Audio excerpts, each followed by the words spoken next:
അത് തന്നെ നാണക്കേടില്ലേ. പിന്നെ മാധ്യമങ്ങൾക്കും ഈ തമാശ കാണാൻ ആഗ്രഹിക്കുന്നവർക്കും UDF വന്നാൽ കൊള്ളാമെന്നുണ്ട്. കാരണം വേറൊന്നുമല്ല, രാവിലെ എണീച്ചാൽ ആരെങ്കിലുമൊക്കെ എന്തെങ്കിലും കോമാളിത്തരങ്ങൾ കാണിക്കും.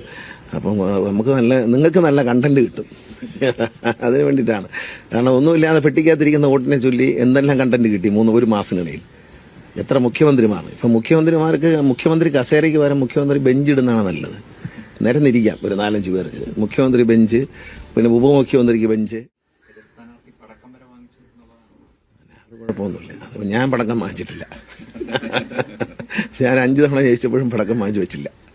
അപ്പോൾ അതുകൊണ്ട് അതൊക്കെ ഓരോരുത്തർക്ക് അങ്ങനെയൊക്കെ ആഗ്രഹിക്കുന്നുണ്ട്. കുഴപ്പമൊന്നുമില്ല. ജനങ്ങളല്ലേ തീരുമാനിക്കും. നാളെ വോട്ടെണ്ണുമ്പോൾ അറിയാം കറക്റ്റായിട്ട്. LDF അതിൻ്റെ പ്രകടനം കഴിഞ്ഞ തവണത്തെ പോലെ തന്നെ നിലനിർത്തും എന്ന് പ്രതീക്ഷിക്കുകയാണ്. തീർച്ചയായിട്ടും കേരളത്തിലെമ്പാടും LDFനെ, ഞാൻ വടക്കൻ ജില്ലകളിൽ പാലക്കാട് ജില്ലയിലൊക്കെ പോയിരുന്നു, അവിടെയെല്ലാം LDFന് തന്നെയാണ് മുൻതൂക്കം കൊണ്ടാകാൻ പോകുന്നത്.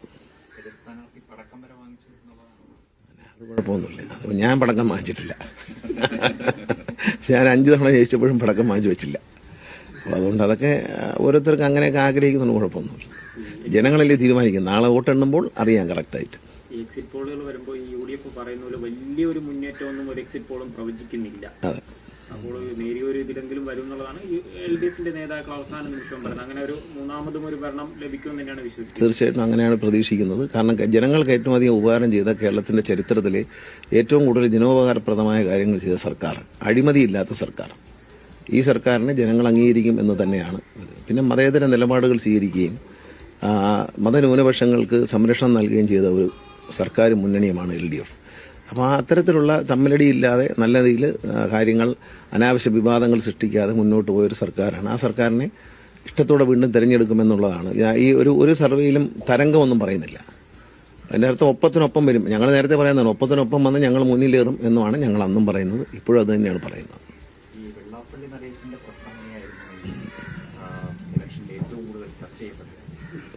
അതിലൊരു സാമുദായികമായ ധ്രുവീകരണം ഉണ്ടായിട്ടുണ്ട് എന്ന് UDF പ്രതീക്ഷിക്കുന്നുണ്ട്. LDF അങ്ങനെ പ്രതീക്ഷിക്കുന്നുണ്ട്. മലബാറിൽ, മലപ്പുറം ജില്ലയിൽ ലീഗിന് മുൻതൂക്കമുള്ള സ്ഥലമാണ്. അവിടെ ലീഗിന് കിട്ടുന്ന സീറ്റ് നേരത്തെയും കിട്ടിയിട്ടുണ്ട്, ഇനിയും കിട്ടാനും നമ്മളെതിരെ അഭിപ്രായമില്ല. അതവിടെ കാണും. അത് UDFന്റെ കയ്യിലുള്ളതാണ്. അഡീഷണലായിട്ട് കിട്ടുന്നതിനെ കുറിച്ചാണ്. പിന്നെ ഈ വെള്ളാപ്പള്ളി നടേശൻ പറയുന്ന കാര്യങ്ങളൊക്കെ ജനങ്ങൾ മുഖവിലേക്ക് എടുത്തു, അതിൻ്റെ പേരിൽ വൈരാഗ്യത്തോടെ പെരുമാറുന്നൊക്കെ പറയാൻ വെള്ളാപ്പള്ളി നടേശൻ LDFന്റെ ഭാഗമൊന്നുമല്ലല്ലോ.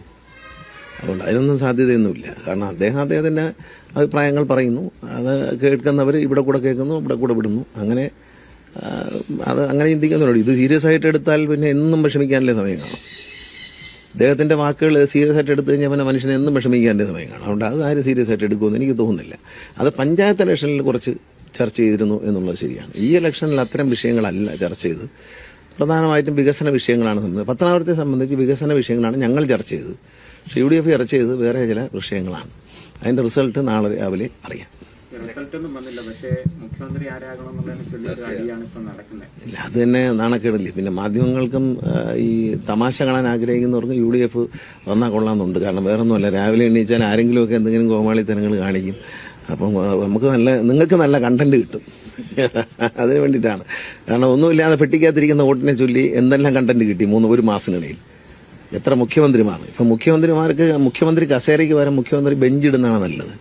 നിരന്നിരിക്കാം ഒരു 4-5 പേർക്ക്. മുഖ്യമന്ത്രി ബെഞ്ച്, പിന്നെ ഉപമുഖ്യമന്ത്രിക്ക് ബെഞ്ച്. ഈ കസേര എന്നുള്ള സങ്കല്പം, മുഖ്യമന്ത്രി കസേര എന്നുള്ള ബെഞ്ച്. ഇനിയിപ്പോൾ ഒരു കാര്യമാണ്, ഇനിയിപ്പോൾ അങ്ങനെ അങ്ങനെങ്കിൽ ഏതെങ്കിലും ഇവിടെ അടുത്തിന് ഉള്ളിൽ നടക്കുന്ന വേറൊരു അടിയുണ്ട് ആരും കാണാത്തത്, മന്ത്രിയാകാനുള്ള അടി. പിന്നെ ഘടകകക്ഷികൾ വകുപ്പിനുള്ളൊരടി,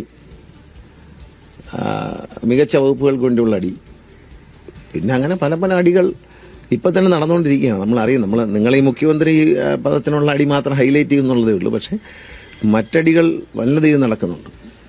ഈ KNP കഴിഞ്ഞ ദിവസം പറഞ്ഞത്, പ്രതിപക്ഷ നേരത്തെ പറഞ്ഞല്ലോ, ഒരു ഡസൻ മന്ത്രിമാർ തോക്കും. KNP പറഞ്ഞത് ലാസ്റ്റ് മന്ത്രിസഭാ യോഗത്തിൽ ഞങ്ങൾ എല്ലാവരുമായിട്ടൊക്കെ സംസാരിച്ചു.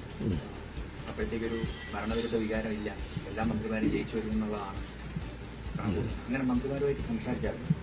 അത്തരത്തിൽ കാഷ്വൽ ടോക്ക് എന്നുള്ളതാണ്. അതിനെപ്പറ്റി വിശദമായ ചർച്ചയൊന്നുമില്ല. അത് മന്ത്രിമാർ തോക്കും എന്ന ആഗ്രഹം കൊണ്ട് പറയുന്നില്ല. വരട്ടെന്നേ, നാളെ രാവിലെ അറിയാമല്ലോ.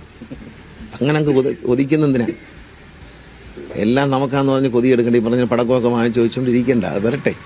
അത് വന്നിട്ട് നമ്മൾ സാങ്കല്പിക ചോദ്യങ്ങളുമായിട്ടും സാങ്കല്പിക ഉത്തരങ്ങളുമായിട്ട് ജീവിക്കുകയാണ്. എൻ്റെ മനസ്സിലുള്ള ആഗ്രഹം ഞാൻ പറയും, മറ്റൊരാളുടെ മനസ്സിലുള്ള ആഗ്രഹം അയാൾ പറയും. അപ്പോൾ അതുകൊണ്ട് അതിലൊന്നും കാര്യമില്ല. സത്യം അറിയാൻ ഇനി 24 മണിക്കൂർ പോലും ഇല്ല.